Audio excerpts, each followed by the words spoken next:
وإن أوهن البيوت لبيت العنكبوت لو كانوا يعلمون. The weakest of homes is the home of the spider, if only they knew. And it's not just because of the web, but also for what happens inside it too.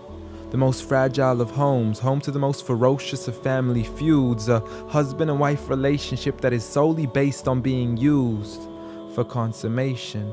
See, as soon as they finish mating, the wife would then consume the body of her own husband. It's disgusting, and so can the children be too. See, as soon as they mature, they would chew upon their own mother as a source of food. It's sinister, it's crude. I don't want to imagine it, but it's true. And such the examples that are used, not because God can be cruel, but for God to prove that the weakest of homes are those in which the inhabitants are abused.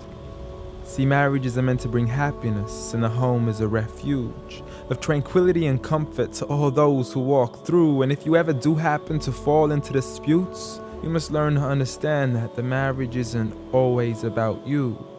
Rather, it's learning to live together as one, although we are still living together as two.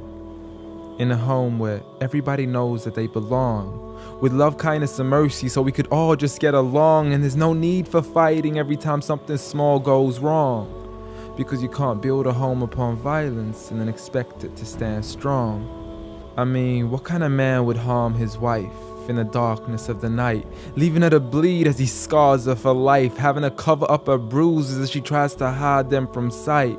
See, he's so focused on her responsibilities, but fails to realize that he also owes her rights. See, as a husband, you're meant to provide, protect, respect, guide, and guard her. You are her garment, her lifelong partner, her Prince Charming who should charm her, her knight in shining armor. But a night has turned into a nightmare as he spends his nights trying to harm her. As she begs him on her knees, please, I need you to be calmer. I urge you, see, patience is a virtue. I never even heard you. I promise I didn't mean to hurt you. Please don't be mad. And please don't let the kids see, cause it's not right for a dad. It's sickening, it's sad that such scenes are happening in reality within the homes of so many broken families. It's a calamity that we forgot what the meaning of marriage is. Did you forget that the best of you in character is he who is best to his wife? The best of advice from the one who never harmed a servant, child, or wife in his whole entire life. Muhammad sallallahu alayhi wasallam. He was the best of examples in how to treat a woman right.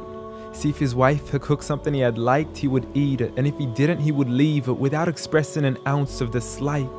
He would even refuse an invitation to food until his wife had also received an invite, and he would help around the house too, just to make her workload light. He was the pinnacle of being polite.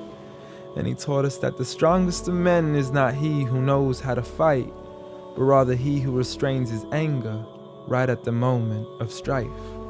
So have patience, brother. I mean, you wouldn't allow it for your own mother, daughter, or sister.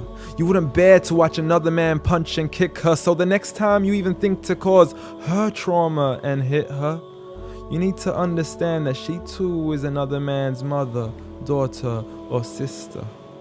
So dear sister, no human being deserves to live a life of violence alone. So if he doesn't treat you with kindness, don't live in silence trying to fight this on your own. Rather seek help from God first, and don't be afraid to then pick up the phone and let your people know that you are no longer willing to live in the weakest of homes. Violence against women? Islam says no.